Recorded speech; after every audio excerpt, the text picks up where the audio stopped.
So ACE inhibitors, they came up in 1970s, and relatively in 80s, the ARVs, the angiotensin receptors blockers, were later released in the market. So whatever we have discussed, you have already read it in your physiology classes. So what is a RAS? It is a hormonal cascade that functions in the homeostatic control of arterial pressure, tissue perfusion, and extracellular volume via the constrictor properties of angiotensin 2 and the sodium retaining properties of aldosterone. So whenever some kind of dysregulation is seen of the RAS, there has to be some vascular or the renal disorders. So pathogenesis of the cardiovascular or renal disorders is very commonly seen whenever there is a dysregulation in the RAS system.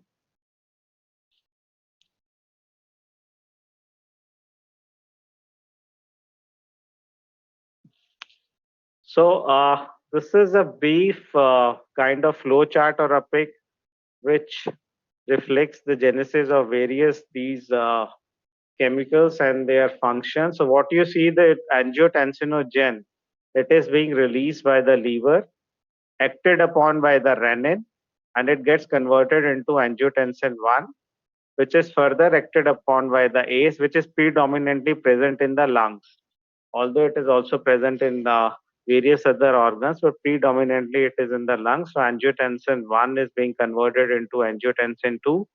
And what are the various roles of angiotensin 2? One, it stimulates the sympathetic activity by releasing the noradrenaline from the various nerve endings. Centrally also. Number two, it leads to tubular sodium chloride reabsorption and potassium excretion that can lead to water retention. Then by acting upon the adrenal cortex, it promotes the secretion of aldosterone. Number four, it is a very potent vasoconstrictor. That is the reason why the blood pressure increases. And lately, it acts that ultimately is again responsible for the water reabsorption through the collecting duct. So angiotensin 2 basically is a vasoconstrictor that stimulates aldosterone and leads to the sodium and water retention in body, causing hypertension and various other cardiac disorders. So the body tries to compensate, and this water and salt retention, the effective circulating volume increases because of this system. So perfusion of the juxtaglomerular apparatus increases. Now you must have read of the negative loop feedback method. As a result, it will lead to the suppression of the renin release. The water and salt retention in the body because of the negative loop pathway will lead to the decrease in the renin secretion. That is what how our body controls the release of various transmitters, in this case, the renin angiotensin system.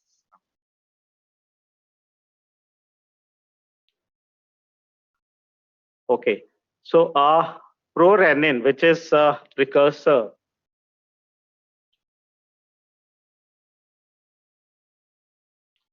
prorenin, which is a precursor of renin. Earlier, it was believed that it is just a substrate, but later it was found that this particular substrate is quite harmful for the body as it attacks upon some receptors and lead to some vasoconstrictor as well as hypertrophy of the cells. Now what you see out here is a prorenin molecule. It is in the inactive form. It has got a 43 amino acid propeptide tail. And this prorenin binds to its receptor. PRR is prorenin receptor. So when the prorenin binds to its receptor, there is a conformational change. As a result, unfolding of this propeptide chain is seen, and the AGT stands for angiotensin, it binds to prorenin and gets converted into angiotensin 1. So this kind of mechanism is called non-proteolytic activation or non-enzymatic activation. At the same time, the second method is the cleavage of this propeptide tail. Now, some enzymes like some proteases are present which can cleave this, and once this propeptide chain is released, the tensinogen can bind to renin and get converted into angiotensin 1. So this kind of situation is called enzymatic cleavage or proteolytic activation, which is irreversible. The non-proteolytic is reversible. So why the pro word is in the bracket? Because this receptor binds both prorenin as well as renin. When the renin binds to this receptor, it gets activated. So this particular receptor binds renin as well as prorenin. It is present on the cell surface, and binding of prorenin to PRR non-proteolytic activators. The other mechanism is through the enzymatically as well as non-enzymatically.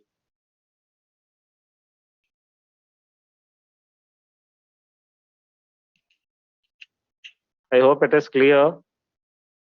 Just a point to remember is that enzymatic activation is irreversible, whereas the non-enzymatic or non-proteolytic activation is reversible.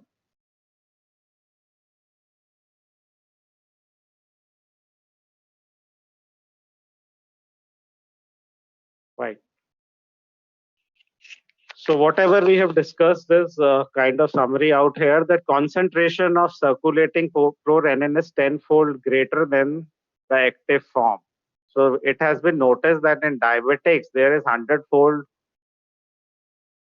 increase in the concentration of prorenin, which can lead to nephropathy. So now it is no longer considered as an inactive precursor. It has got its some action which is harmful for the body. It also activates the local RAS both by angiotensin 2 dependent as well as independent pathways leading to the organ damage. We will discuss it in next slide. So what you see on this slide is that the prorenin, after binding to its receptor,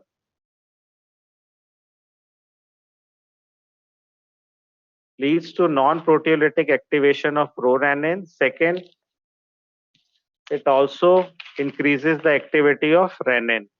As a result, there is a production of angiotensin 2, which after binding to these receptors, ERK, that is extracellular receptor kinase, P38, platelet activating inhibitor, and tumor growth factor beta, can cause organ damage in the form of fibrosis and inflammation of cardiac as well as vascular tissue. So that can lead to nephropathy as well as retinopathy. So this side of the pic is related with the angiotensin 2 dependent pathway. So how the prorenin getting activated into renin, and renin ultimately responsible for causing the angiotensin 2, and which angiotensin 2 acting on these receptors can cause organ damage. But prorenin by itself, after binding to its receptor, can activate the intracellular signaling, and these effects are independent of angiotensin 2 production. So it can directly bind to these receptors and cause the organ damage. So prorenin can cause the organ damage via production of angiotensin 2, number one. Number two, directly by itself. Now coming on to renin, we all know that the synthesis of renin and where it is stored and secreted by exocytosis in renal arterial circulation by the JG cells in the afferent arteriole. This you all know that. But how this renin secretion is controlled? What are the various factors which can control the release of renin? So the first important one is the macula densa pathway. You all know it acts as a sensor. These are the columnar cells, and they sense the entry of the sodium and ultimately leading to the production or suppression of the renin. So the first important factor is the macula densa pathway. Second is the intrarenal baroreceptor pathway.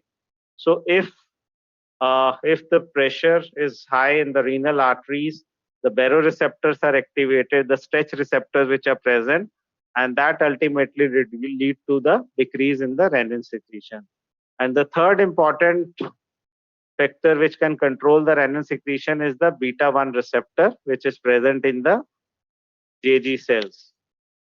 So if the stimulation of beta 1 receptors, so which transmitter is responsible for stimulation of beta 1 receptor?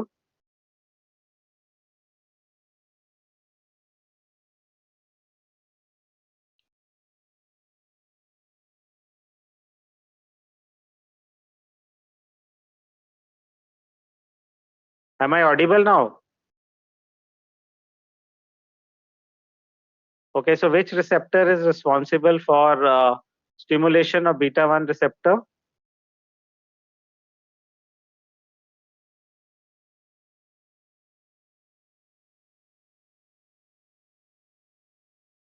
Okay, isoprenaline and of course noradrenaline. So let's say a patient is on beta blocker. So if the patient is on beta blocker, what will happen to the renin level?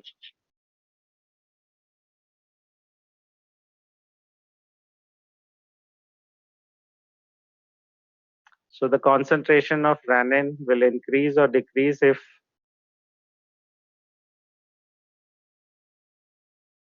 so the beta blockers are going to decrease the renin concentration.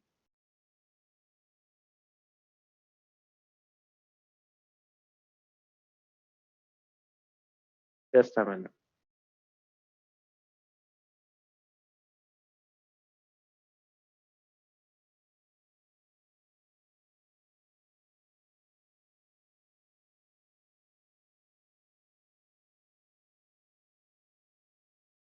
Just give me 2 minutes.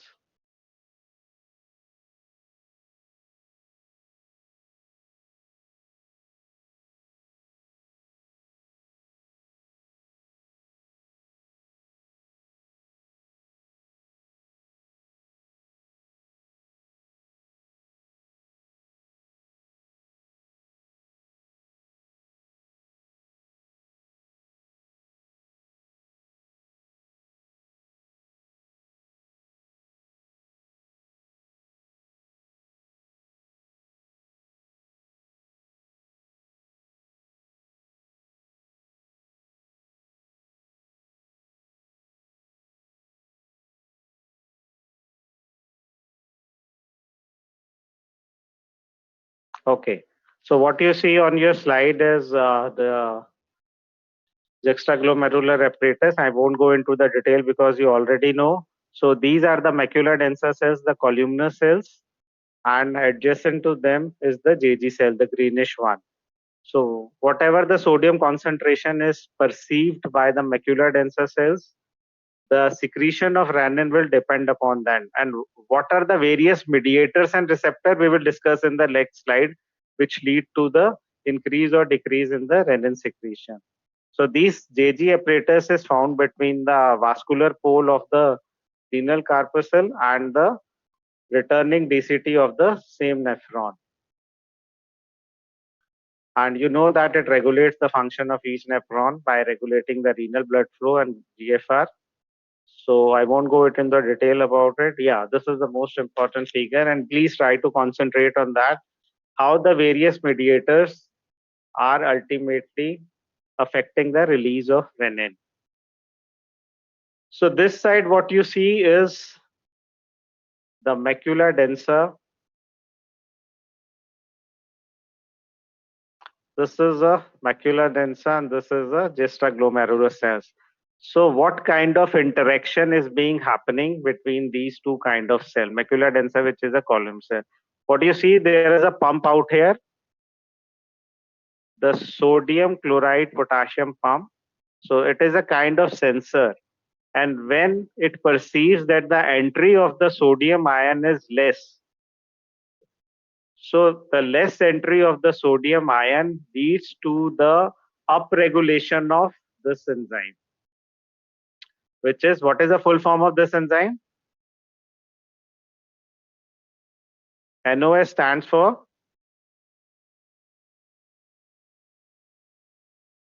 yes, nitric oxide synthase. At the same time, very right. So at the same time, there is upregulation of COX, which is cyclooxygenase. So the decrease in entry of sodium ion leads to the upregulation of nitric oxide synthase, which is responsible for releasing the nitric oxide, which further stimulates the COX-2. And you know that if the COX-2 is stimulated, prostaglandins are released, and these prostaglandins will act on the PG receptor, which is present on the JG cell, and lead to the activation of GS subunit of the G protein. As a result, adenyl cyclase is activated and the CAM formation happens, cyclic AMP, which is responsible for causing the release of the rannin. So the decrease in entry of the sodium ion, please remember that it leads to the upregulation of two enzymes which are present in the macula densa. One is the nitric oxide synthase, other is the COX. As a result, what will happen? The prostaglandins are released, which are going to act on its receptor present on the JG cell, and the adenyl cyclase is activated, and formation of cyclic AMP leads to the release of rannin. So this is a story which happens when there is a depletion. Whenever there is a chronic sodium depletion, that leads to a stimulation of this pathway. But what if there is an increase in concentration of the sodium? More of sodium is, or sodium overloading is there, and more of sodium is being sensed by macula densa. In that case, what happens if more of sodium is coming in? So this sodium potassium pump gets activated. As a result, ATP is converted to ADP, and the ADP is further converted into adenosine, and this adenosine is going to act on the A1 receptor for adenosine, which again is present on the JG cells. This is of inhibitory nature, so there is decrease in the cyclic AMP activity and inhibition of rannin release. Right? So this is one point, that the more of entry of the sodium ion leads to the activation of sodium potassium pump, which requires energy. As a result, the ATP gets converted into the ADP, formation of adenosine, which acts on the AV1 receptor, and it decreases the renin release. One point. Second point, this ATP can also diffuse and can act upon its receptor, which is P2Y receptor, which present on the JG cells. It will lead to the stimulation of PLC. Entry of the calcium will increase, and it is ultimately leading to inhibition of rannin release. This is a second important pathway. Please try to remember that. One was the conversion of ATP into ADP adenosine. Second was ATP is directly acting upon its receptor P2Y and inhibiting the release of rannin. Now, what are the other inhibitors which can act on the JG cells to decrease the release of renin? The most important is angiotensin II itself. It acts on its receptor, which is called AT1 receptor, and through the same pathway inhibits the release of renin. Right? And the fourth one is the catecholamines itself.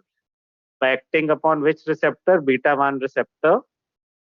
It is going to increase the release of renin. But if we give a beta blocker, that is going to block this receptor. As a result, this cascade will be totally suppressed and the renin is inhibited. The rannin release is inhibited.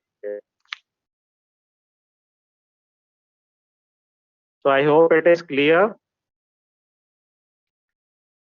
So now just you write down that if the sodium concentration is sensed by macula densa, it is quite high. So what are the various mediators it is going to stimulate?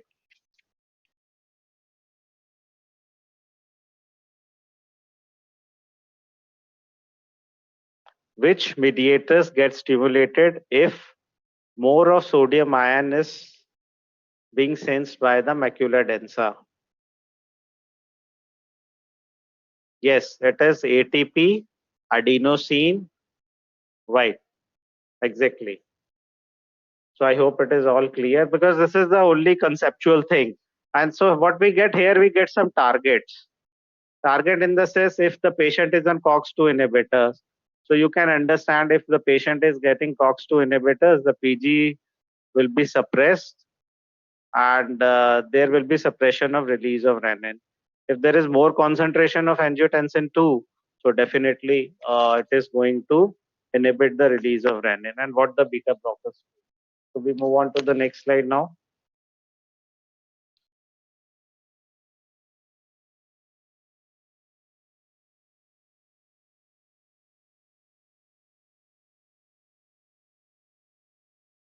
So what we have discussed is macula densa, which is composed of columnar cells. You know it. It lies between afferent and efferent arterioles. Change in the sodium chloride reabsorption. You know it.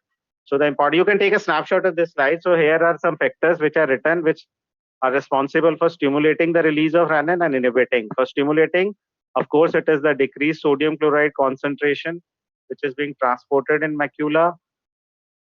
It leads to upregulation of NAOS and COX and catecholamines by acting upon beta 1 also leads to increase. And the factors which inhibit the renin release is the increased sodium chloride transport, increase in release of ATP and angiotensin 2 by acting upon the AT1 receptors. So we have discussed these points, decrease in the renal, important thing, the baroreceptor mechanism also, whenever there is decrease in renal perfusion pressure, right? So, or the stretch within the renal efferent arteriole, it is going to increase the release of the renin.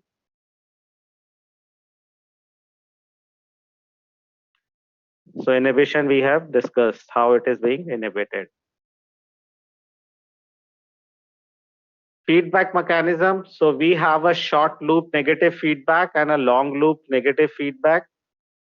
In short loop, what happens that the increased renin, it enhances the formation of angiotensin 2, which by acting upon the AT1 receptors, which are present on the JG cells, it is going to inhibit the renin release. We have discussed about it. And the long loop negative feedback, here what happens, this angiotensin 2, which is formed, it acts upon the AT1 receptors, which are present on the blood vessels. As a result, there is increase in the blood pressure, which is going to inhibit the release of renin. How? By increasing the pressure in the preglomerular vessels. So baroreceptors or the stretch receptors gets activated. Number 2, it activates the baroreceptors also. Number 3, by reducing the sodium chloride reabsorption in the proximal convoluted tubule. As a result, the high concentration is perceived in the macula densa and there is inhibition in the release of renin. So these are the two important feedback mechanisms. The same thing is being represented here. So this is the short loop negative pathway. So renin leads to formation of angiotensin 2, which acts upon the AT1 receptors and inhibit the release. So this is the short loop negative pathway, and this one is your long loop. We have already discussed it. I won't go into the detail. What you can see in this figure is where or at which target various modulators act. Like we have renin inhibitors, what they will do, they will direct inhibit the renin. Then we have ACE inhibitors, they are going to inhibit the enzyme which converts angiotensin 1 into 2. Then we have ARBs, angiotensin receptor blockers, they are going to block the AT1 receptors. Then you have beta blockers, centrally acting sympatholytics, the diuretics, and the NSAIDs. What are their effects? We are going to discuss it later on. So what are the various effects of the drugs on the release of renin? Diuretics. Now, diuretics are mainly prescribed in two kind of diseases. One is the hypertension and the other is congestive heart failure. So, diuretics are going to increase the level of renin. Why? Number one, by decreasing the blood pressure and by blocking the absorption of sodium chloride and macula densa. So there will be low concentration of the sodium which is being perceived by the macula densa. As a result, it is going to stimulate the release of renin. NSAIDs, non-steroidal anti-inflammatory drugs, they decrease the renin release by inhibiting the prostaglandin synthesis. And the beta blockers and centrally acting sympatholytics, they decrease the renin by inhibiting the beta 1 receptors which are present of the JG cells. Angiotensin germs, which is a precursor of angiotensin, it is acted upon by the renin and get converted into the angiotensin 1. It is synthesized and secreted by the liver itself. The important thing to note is its synthesis is also stimulated by the inflammation. Number 2, insulin. Number 3, estrogens, steroids, oral contraceptives, thyroxine, and pregnancy because of the increased estrogen. So, the synthesis of precursor of angiotensin increased by these of some of the important, maybe the drugs or the hormones. Physiologically, in pregnancy also, there is increased concentration of angiotensin 2. Steroids can again lead to. You must have heard of steroids induce hypertension and all. This is one of the reasons. There are other reasons also. So steroids leads to increase in synthesis of angiotensin. So angiotensin 1 is cleaved from amino terminus of the angiotensin.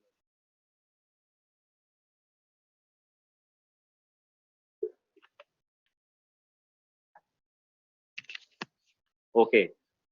So what you see on this figure is angiotensinogen being acted upon by renin. It's converted into angiotensin 1, which is a decapeptide, right? So when it is acted upon by the ACE, so what is the job of ACE? To cleave this dipeptide from the carboxy terminal. This is a amino terminal, this is a carboxy. So head is amino and the tail one is the carboxy. So the ACE, it is going to cut the two peptides from the backside. As a result, what will form is a octapeptide. You can see out here is angiotensin 2 1,8. Earlier it was 110. So the cleavage happened and the last two peptides are off. So cleavage in the dipeptide leads to formation of angiotensin 2, which is going to act upon the AT1 receptor and will cause the vasoconstriction. Now, at the same time, you should appreciate that ACE is not responsible for 100% conversion of angiotensin 1 to 2. There are some non-ACE dependent enzymes like this, chimases. They can convert angiotensin 1 into 2 directly, right? So what you can believe is that 80% of the conversion is through A, but 20% is the conversion is through kinase. So let's say that if you give ACE inhibitor to the patient of hypertension, so it is going to maximally decrease the formation of angiotensin 2, but can't block the 100% formation because there are some non-ACE dependent enzymes which are present, which will convert it into angiotensin 2. So this is ACE. Now the second enzyme you notice out here is ACE2. So what is the peculiarity of this enzyme? That it converts or cleaves the angiotensin 1 from the carboxy terminal, but a single peptide is released. So what is formed is angiotensin 1,9. Now you must have heard of this particular enzyme ACE2 very much in news since last 1 or 2 years. So can you guess with which disorder this ACE2 enzyme is inhibited and is in news since last 1 to 2 years. Coronavirus, yes, very right. COVID-19. Yeah, because this particular enzyme is very important for entry of the virus intracellularly. Very right. So a lot of research is going on that if somehow we can inhibit this enzyme, can that lead to the decrease in entry of the virus? So a lot of research is going on. Okay, so this ACE2 is responsible for cleaving the one peptide. So here angiotensin 1 gets converted into 1,9, which is further acted upon by the ACE enzyme. ACE क्या करेगा? दो peptide और पीछे से हटा देगा. It will lead to formation of 1,7 now.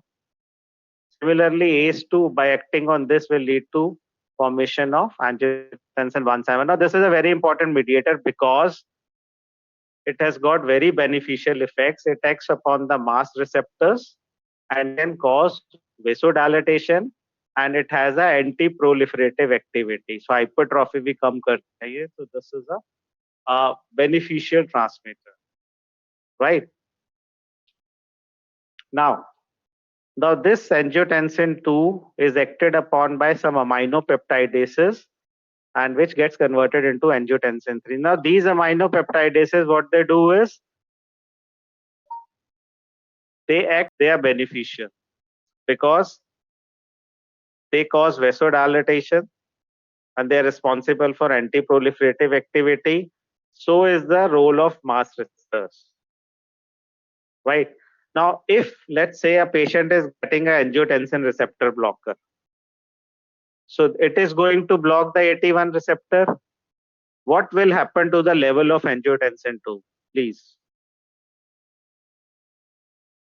If we block the AT1 receptor, what will happen to the level of angiotensin 2?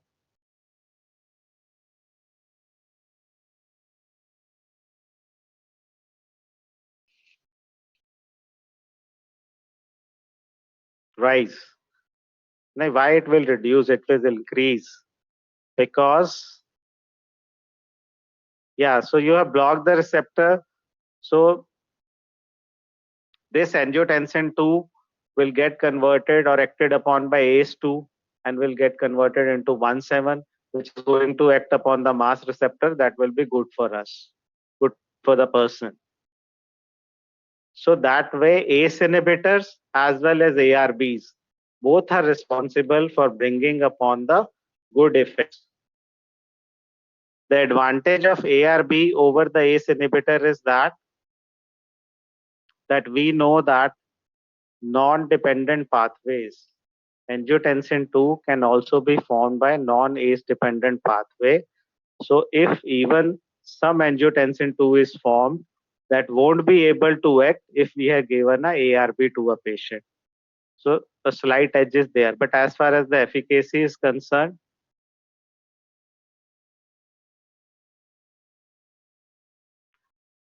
so somebody is asking that AT1 receptor blocker से negative feedback loop बिल्कुल हो सकता है. Yes.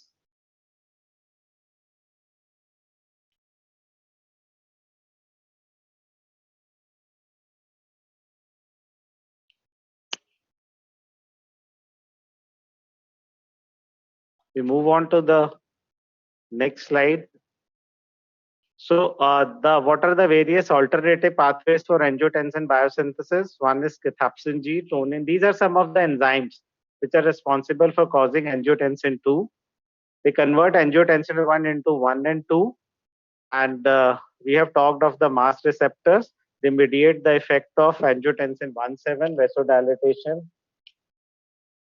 Okay, I'm getting some questions. Best will be if you mail these questions because it is going to eat up the lecture time. Somebody is asking what is the more commonly used, a receptor or ACE inhibitor? So nowadays the most important drugs which are being used, we are going to talk about it when I'll talk of RAS modulators. It will be all clear, don't worry. But just to answer that, the efficacy of both is same. But right now ARB is being prescribed. What are the reasons we will discuss? So it's more or less the same thing, the summary of what we have discussed. Angiotensin 1 getting converted into 2, it acts on both AT1 and 2 receptors. If it acts on the A2 receptors, the blood pressure is decreased, even there is decreased inflammation. So good effects. If it is acting on AT1 receptors, you are getting the bad effects. Prorenin we have already discussed, it brings the bad effects.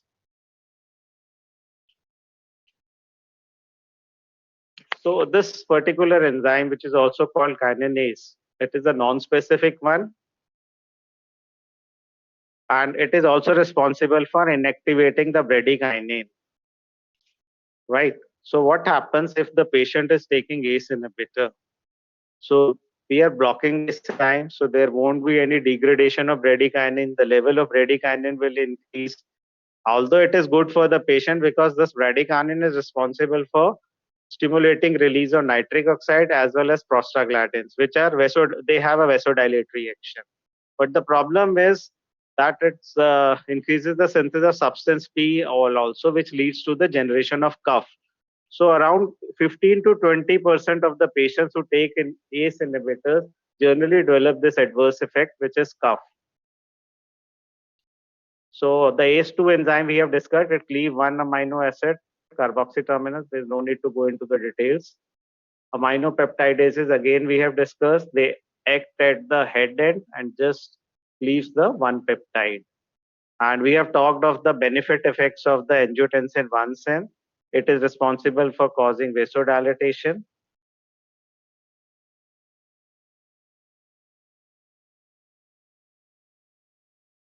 And no production, it has an anti-angiogenic property, anti-proliferative property, as well as anti-thrombotic.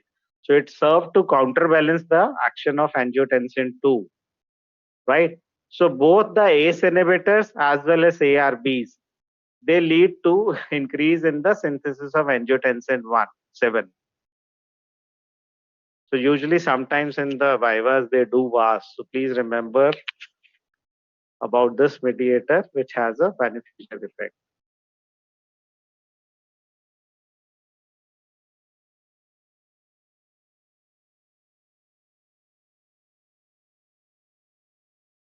So we have discussed about this enzyme. It is found in other tissues of the body, have no physiological role, high density in the lung. We have discussed these issues. Angiotensin 3, it is degraded to angiotensin 3. 2 is degraded into 3 by angiotensinases, which are located in the red blood cell and the vascular beds of most tissues. Now, important thing is this particular mediator has got 40% of the pressor activity of angiotensin 2, but 100% of aldosterone producing activity. So it has a equal potential of releasing the aldosterone, but less potential to cause vasoconstriction. Angiotensin 4, a lot of research is going on, and it acts upon the AT4 receptors, which are insulin regulated aminopeptidases, and it has suggested some role in cognition and memory. So I won't go into the detail because it's the topic of research, and we have discussed all this. So the ACE enzyme is responsible for degrading bradykinin, but if we inhibit it, the levels of bradykinin will go up, and it is responsible for counteracting the negative actions of AT1. Also, it improves endothelial function by increasing the expression and activity of constitutive nitric oxide synthase. Anti-proliferative. You can take a snapshot of the slide. So it is also helpful in maintaining the or preventing the endothelial dysfunction.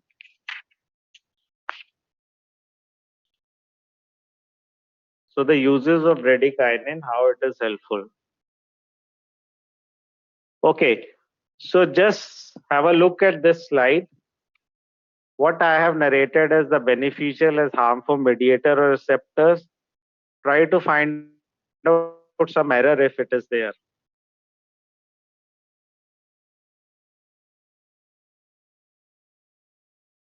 Okay, I've got a response that AT1 is harmful.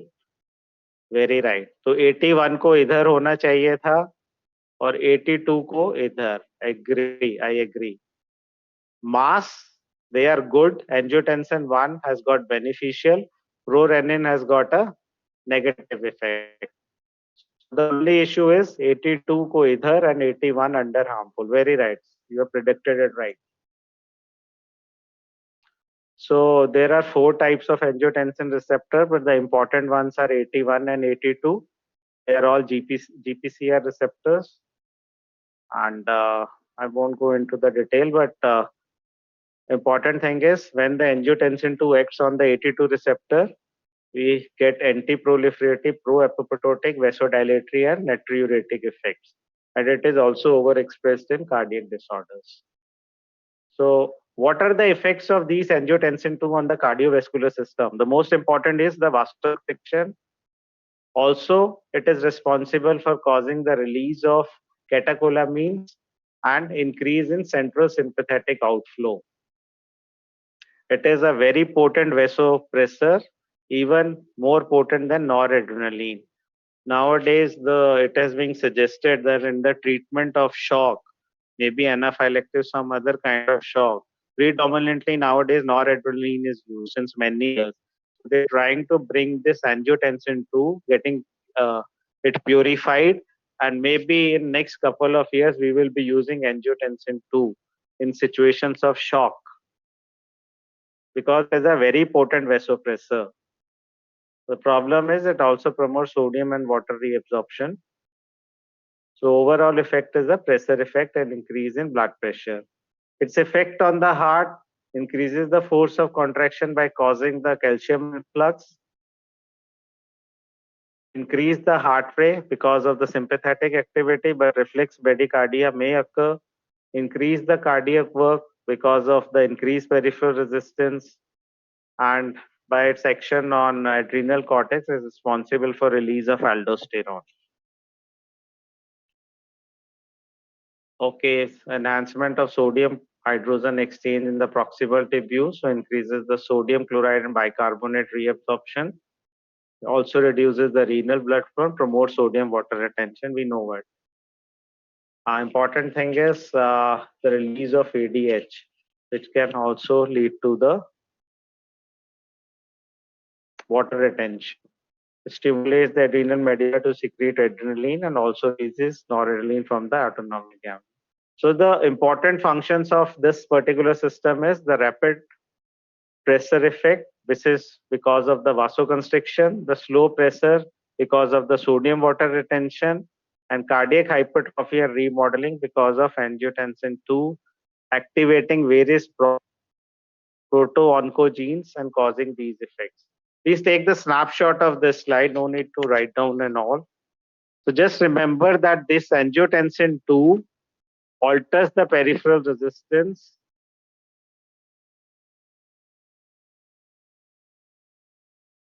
Now what you see out here is the fast pressure response, the direct vasoconstriction, which is because of enhancement of peripheral noradrenergic neurotransmitter. Na का release बढ़ेगा, uptake कम होगा, and increase sympathetic discharge from the CNS. So all of these factors leading to the rapid pressure response, the vasoconstrictor activity. The altered renal is a slow response because of sodium and water retention. Release of aldosterone that will lead to sodium water reabsorption, right? So this is comes under slow pressure response, which takes time to develop. And thirdly is the altered cardiovascular structure, which also take time, which leads to remodeling and all. So what is the reason? There is increased expression of proto-oncogenes, increased production of growth factors, increased synthesis of extracellular matrix. It's all happening because of angiotensin 2. And what are the various hemodynamically mediated effects? Increase afterload and increase wall tension. So the work of heart is increased because the peripheral resistance is increased. It has to work hard, so that leads to the hypertrophy and later on remodeling. Also, the expression of proto-oncogenes and various growth factors are responsible for cardiac remodeling. So these are all the bad effects of angiotensin 2. Even the same can be seen with noradrenaline when it acts on a heart. So the drugs like ACE inhibitors and ARB, they are the first line therapy in the cardiac failure for the same reason, because number one, they are going to decrease the preload and afterload. Number two, they will prevent the remodeling, because ultimately it is going to cause the fibrosis of the heart.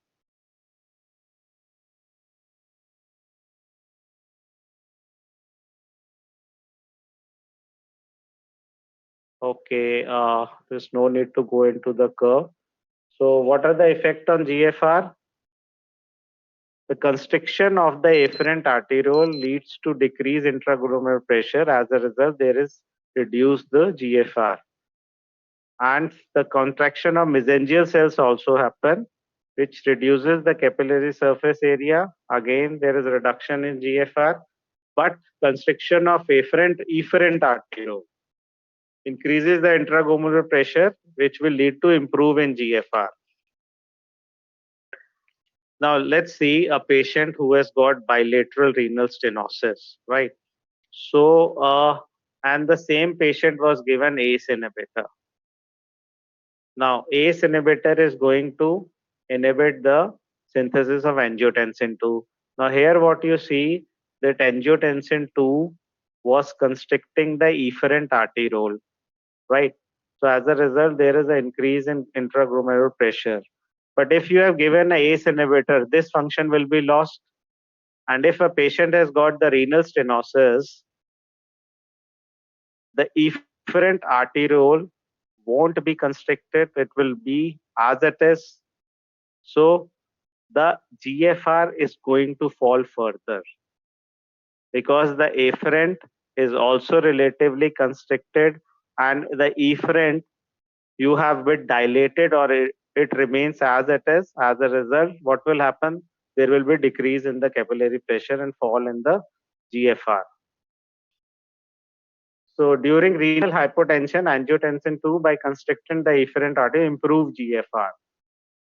But if the patient has got renal stenosis, it is going to avoid this effect. So we have discussed these points, that angiotensin 2, it stimulates migration, proliferation, and hypertrophy, increase extracellular matrix and all. We have discussed these points. It's again the same thing. Aldosterone, the role of aldosterone is it regulates the angiotensin 2 regulates the synthesis and secretion of aldosterone. Just you all know that. I won't go into the physiology much. Let's come back to the drug part. Yeah, the RAS modulators.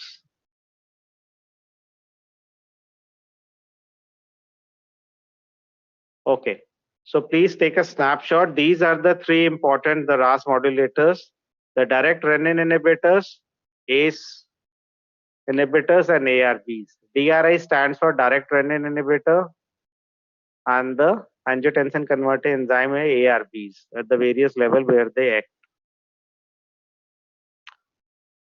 Shall we take a break for 5 minutes, or shall we continue? It is going to take another 40 minutes or so. What do you say? Okay, so just a 5-minute break, right? So we will start at 5:10. Okay.